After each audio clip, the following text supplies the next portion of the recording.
Ace Frehley. You won't believe what happened next. A guitarist who lit up arenas with sparks shooting off his fretboard is suddenly gone, and the two men who once kept him at arm's length are now calling him irreplaceable. Why did Paul Stanley and Gene Simmons change their tune about Ace Frehley, the spaceman who helped build one of rock's loudest legends?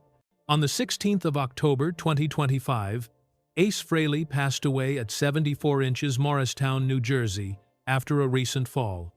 His family confirmed the news, and tributes exploded across the rock world. Reports say he died days after canceling the rest of his 2025 dates.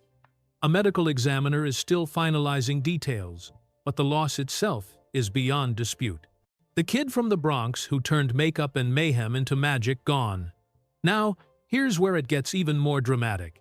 For years, Paul and Gene ran the brand like a warship, tight, unbending, forward only. Ace was the wild card, brilliant, funny, volatile, bright as a comet, and just as unpredictable. They clashed, split, reunited, and split again. Lawyers got involved. The spaceman makeup lived on with someone else wearing it.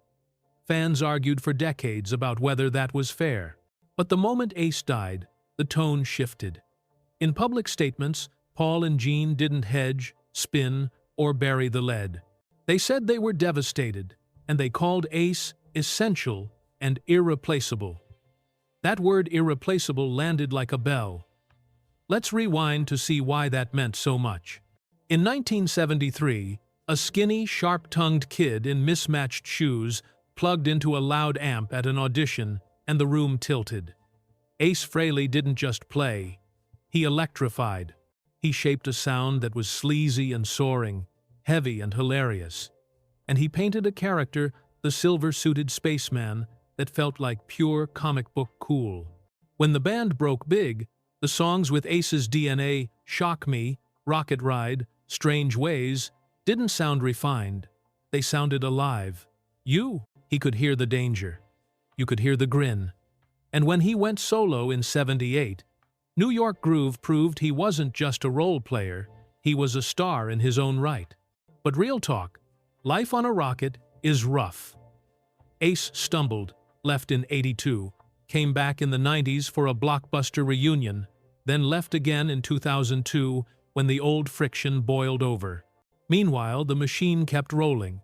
The costume stayed, the man didn't. To a lot of fans, that stung. To others, it was the price of keeping the show on the road. Through it all, Ace kept being Ace, a killer live draw, a cult hero, and a North Star for thousands of guitar kids who learned that swagger sometimes matters more than surgical precision. Fast forward to 2024-2025. Ace was still out there, cracking jokes, melting faces, and pushing his latest music. Then came the fall, the hospitalization, and finally the news no one wanted. Within hours, tributes poured in from every corner. Journalists, peers, protégés, and yes, his old bandmates. Gene Simmons wrote with unusual softness, "Our hearts are broken. No one can touch Ace's legacy." Paul Stanley echoed that grief and, crucially, called Ace essential and irreplaceable. After decades of corporate clean phrasing, the show must go on. That single word sounded like the curtain finally coming down on an argument older than most fans. So, what changed? Time, perspective, and the undeniability of Ace's fingerprint. You can hire a great player to hit every note, but you can't hire that chaotic electricity, that off-the-cuff rocket fuel feel that made the early live recordings burn like a fuse. Ace would ride behind the beat, then jump ahead, then throw a squeal that felt like a firework. It wasn't tidy, it was thrilling. That's the secret sauce fans kept chasing on old bootlegs and official reissues, and that's what Paul and Gene finally underlined.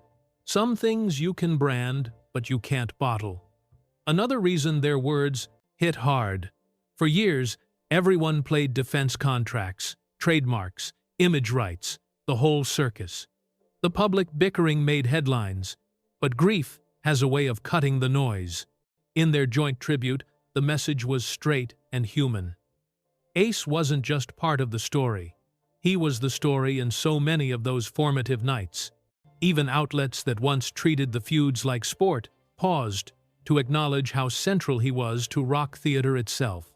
When the news broke, major publications led with the man, the myth, and the music, not the mudslinging. And fans noticed.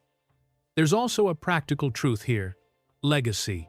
The tapes, the photos, the pyro-scarred guitars, history lives in archives. After Ace's death, the tributes didn't just eulogize, they curated. Old clips resurfaced. Classic shots in chrome and smoke took over feeds. Younger fans discovered that the guy in the glitter boots wasn't a gimmick. He was a vibe generator. The riffs may be simple on paper, but on stage they felt like a roller coaster that might jump the track, and somehow never did. And then there's the part that hits you in the chest: the influence. Ask 10 working guitarists why they picked up a guitar, and more than a few will say, saw Ace Frehley, and that was that. It wasn't the cleanest technique or the fastest run, it was the attitude. He made it look fun. He made it look possible.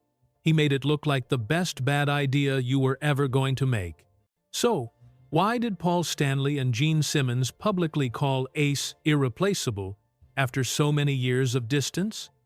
Because when the music stops and the lights go up, the scoreboard isn't merch numbers, it's memories. And in the memory bank of rock and roll, Ace is interest-bearing. You feel him in the opening squeal, the smoke bomb swagger, the wink before the solo.